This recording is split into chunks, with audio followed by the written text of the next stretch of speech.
नमस्कार दोस्तों, स्वागत है आपके अपने YouTube चैनल AS अकेडमी में। आज हम इस वीडियो में पढ़ने वाले हैं हिंदी व्याकरण के ऐसे महत्वपूर्ण और रोचक तथ्य जो सभी प्रतियोगी परीक्षाओं के लिए बहुत ही महत्वपूर्ण हैं। दोस्तों याद रखिएगा, यदि आपने इस वीडियो को अच्छे से देख लिया और समझ लिया तो मान के चलिए कि व्याकरण के आपके 80% कॉन्सेप्ट बिल्कुल क्लियर हो जाएंगे। यदि आपने कुछ भी नहीं पढ़ा और व्याकरण का सिर्फ आप ये वीडियो देख के चले जाते हैं तो आप मान के चलिए 80% आपके लगभग कॉन्सेप्ट क्लियर हो जाएंगे। इसलिए इस वीडियो को इग्नोर मत कीजिएगा, अंत तक जरूर देखिएगा। सबसे पहले व्याकरण का टॉपिक होता है संधि के प्रकार। ठीक है, तो संधि के प्रकार में हम देखेंगे कि संधि के 3 प्रकार होते हैं। सबसे पहला प्रश्न यहीं से बनेगा कि संधि कितने प्रकार की होती है, तो आप बताएंगे संधि 3 प्रकार की होती है। अब 3 कौन कौन से प्रकार होते हैं तो देखिएगा, सबसे पहले देखेंगे संधि का पहला प्रकार है स्वर संधि, दूसरा है आपका व्यंजन संधि, तीसरा है आपका विसर्ग संधि। ठीक है, अब यदि बात करें कि भाई स्वर संधि के कितने प्रकार होते हैं तो याद रखिएगा, स्वर संधि के आपके 5 प्रकार होते हैं। तो 5 प्रकार जो स्वर संधि के होंगे वो सबसे पहला होगा आपका दीर्घ स्वर संधि, सेकंड होगा आपका गुण स्वर संधि, फिर होगा आपका वृद्धि स्वर संधि, और फोर्थ होगा आपका यण संधि, और लास्ट होगा अयादि स्वर संधि। ठीक है, ये तो आपने संधि देख लिया। अब हम बात करेंगे समास की कि समास कितने प्रकार के होते हैं। तो याद रखना, समास की जब बात की जाए तो आपको बताना है कि समास हमारे कितने प्रकार के होते हैं, 6 प्रकार के होते हैं। तो जो 6 प्रकार के समास होते हैं, पहला जो समास होगा हमारा होगा अव्ययी भाव समास। ठीक है, दूसरे नंबर का होगा तत्पुरुष समास, तीसरा नंबर का होगा कर्मधारय समास, फोर्थ नंबर का होता है हमारा द्विगु समास, वो और हमारा जो 5वें नंबर का होता है वो होता है द्वंद्व समास, और 6वें नंबर का होगा वो होगा हमारा बहुव्रीहि समास। ठीक है, ये हमने 6 समास देख लिए। अब इसमें प्रश्न जो सबसे ज्यादा पूछा जाता है वो पूछा जाता है किससे, कर्म तत्पुरुष समास से, यानी सेकंड नंबर के। तो आप बताइएगा कर्म तत्पुरुष समास कितने प्रकार के होते हैं। तो जो तत्पुरुष समास होते हैं वो आपके 6 प्रकार के होते हैं। इसमें जो 6 प्रकार के तत्पुरुष समास होते हैं वो कौन कौन से होते हैं, याद रखिएगा। सबसे पहले आपका कर्म तत्पुरुष समास होगा, फिर आपका करण तत्पुरुष समास होगा, फिर आपका संप्रदान समास होगा, फिर अपादान होगा, संबंध होगा, और अधिकरण होगा। आपने ये कर्म से सुना होगा, कर्ता ने कर्म को करण से, है ना, अपादान से मान, संप्रदान का की के ये है हो, और ये पढ़ा होगा। इससे रिलेटेड आपका तत्पुरुष समास है। ठीक है, फिर हम बात करेंगे कारक के प्रकार। कारक के प्रकार जो है कितने होते हैं तो याद रखिएगा, कारक के जो प्रकार होते हैं वो 8 प्रकार के कारक होते हैं। पहला कर्ता, ठीक है, पहला कर्ता, फिर कर्म, फिर करण, फिर संप्रदान, फिर अपादान, फिर संबंध, फिर अधिकरण, और फिर संबोधन। ये आपका जो कारक चिन्ह है ये आपके तत्पुरुष समास से ही मिलते जुलते हैं। ठीक है, अब हम बात करेंगे वचन कितने प्रकार के होते हैं। तो वचन आपके 2 प्रकार के होते हैं। एक होता है आपका कौन सा, एक वचन, और दूसरा होता है आपका बहुवचन।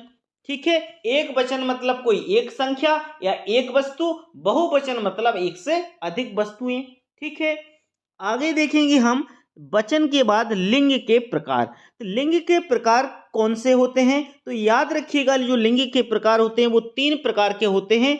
एक होता है स्त्रीलिंग, दूसरा होता है पुल्लिंग, और तीसरा होता है नपुंसकलिंग। लेकिन हम जो मेनली पढ़ते हैं वो 2 प्रकार के ही पढ़ते हैं, एक स्त्रीलिंग और एक पुल्लिंग। ठीक है, काल की यदि हम बात करें तो काल आपके कितने प्रकार के होते हैं, 3 प्रकार के होते हैं।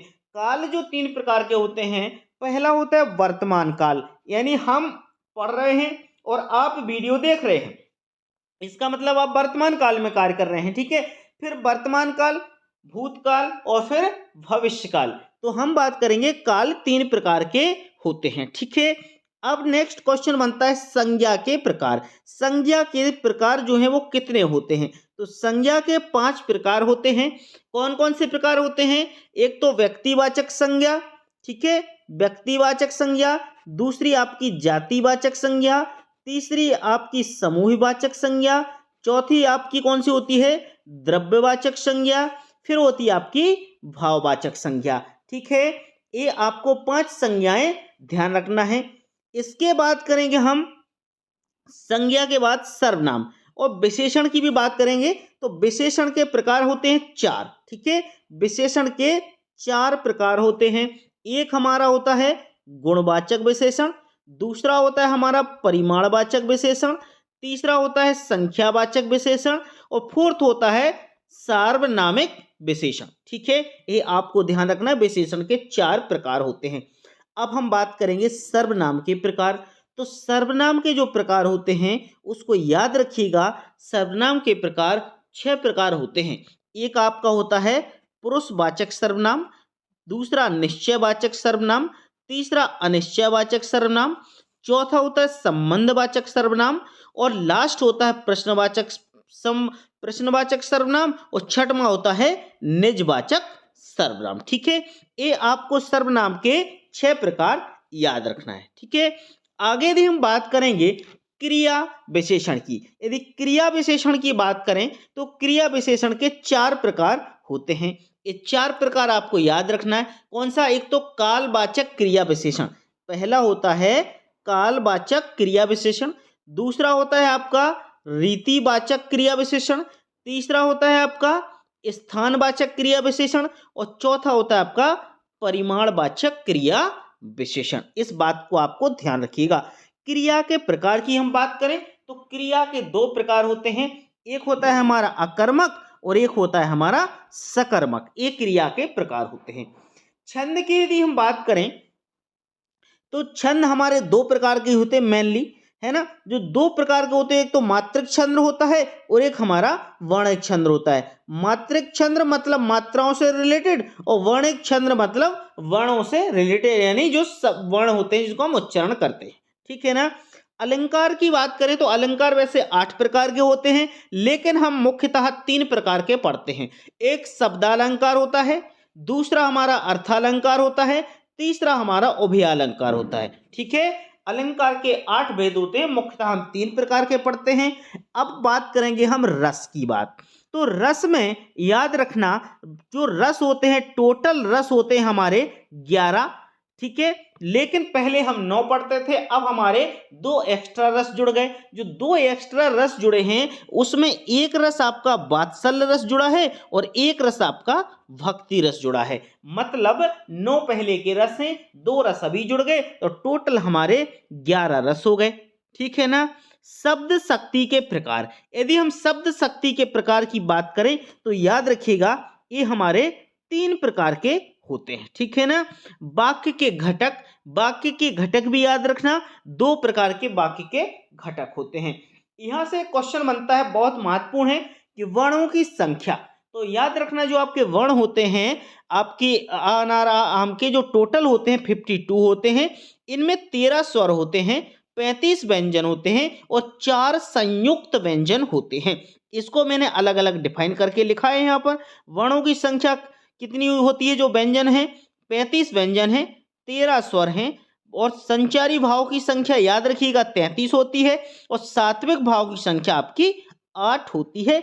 इस बात को आपको याद रखना है।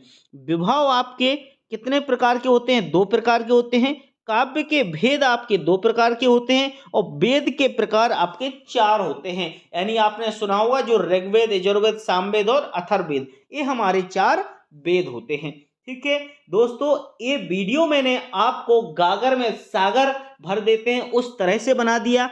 यदि आप इसको बिल्कुल डिस्क्राइब करके पढ़ना चाहते हो, पूरा थ्योरी के साथ पढ़ना चाहते हो, तो मुझे कमेंट बॉक्स में लिखिएगा। इस पूरे वीडियो को मैं थ्योरी के साथ एक्सप्लेन करूंगा विद उदाहरण सहित, तो आपको और अच्छे से समझ में आएगा। और आप चाहते हैं तो जरूर मुझे लिखिएगा कि सर इसको थ्योरी के साथ एक्सप्लेन करें, तो पूरा वीडियो बना दूंगा मैं, भले लंबा हो लेकिन पूरी व्याकरण समझा दूंगा। ये व्याकरण आपको मैंने पहले बता चुका, 80% डाउट आपके क्लियर हो जाएंगे, क्योंकि प्रश्न छोटे हैं बट बहुत दमदार हैं और प्रश्न परीक्षा में जरूर पूछे जाएंगे। इसलिए वीडियो को शेयर जरूर कर दो, लाइक कर दो और चैनल पे न्यू हो तो चैनल को सब्सक्राइब जरूर करना, क्योंकि